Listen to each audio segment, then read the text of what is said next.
guys, thanks for tuning into this video where I'm gonna show you a few quick, easy, simple, I think simple is the same as easy, recipes for when you're looking for something to take with you to college or work or wherever you're going. I don't really care about that.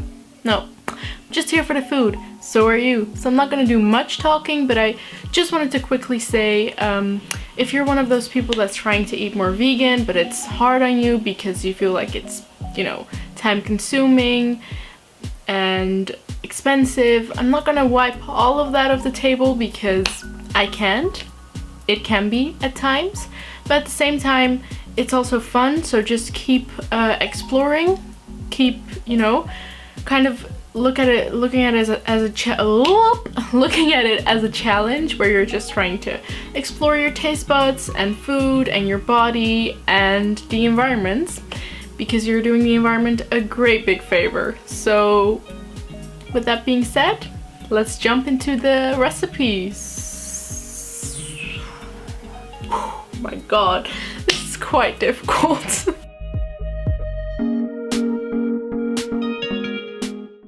So we're gonna start off by adding chickpeas to a bowl, and then we're gonna smash this using a fork. I'm not gonna completely mush them, however you wanna get a flaky texture. Now I'm adding the vegan mayo. I'm adding about 3 tablespoons. I'm also adding seasoning. I used garlic powder, salt, and pepper to taste, which is quite simple. You could also add anything else really that you would like. And I'm also adding some finely diced celery and a tablespoon of diced onion. Now give that a good stir and some lemon juice. If you would like, you could also add some radish or pickles or maybe even sriracha to make it a bit spicier.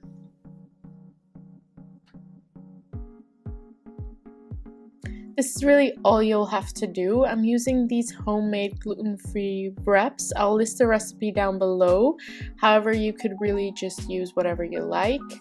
And I just layered this with lettuce, cucumber, tomato, avocado, as you can tell. And then I tried to wrap it up really neatly, but somebody please teach me how to do that.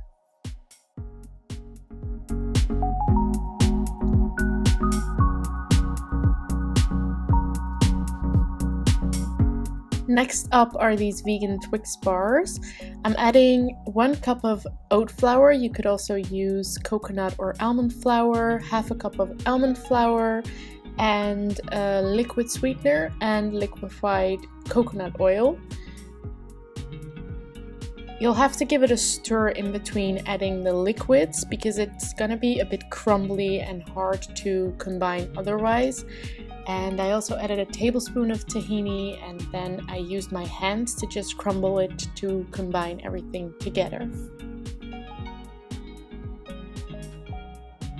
Now I'm adding this to a silicone baking tray, and I pressed it down with my hands and a spatula. It should be looking somewhat something like this before we pop it into the oven. Bake it for 10 minutes, and then I added all the ingredients for the filling to a saucepan so it thickens up, and then I added this to the cookie base. Again, using the spatula to smoothen the edges. Now we're gonna melt the chocolate using the double boiler method. This is really easy and my favorite part. Look at that drizzle, I love it. Spread it out evenly with a spoon and then pop it into the fridge for 2 hours before you cut it. It's gonna look something like this. Yummy.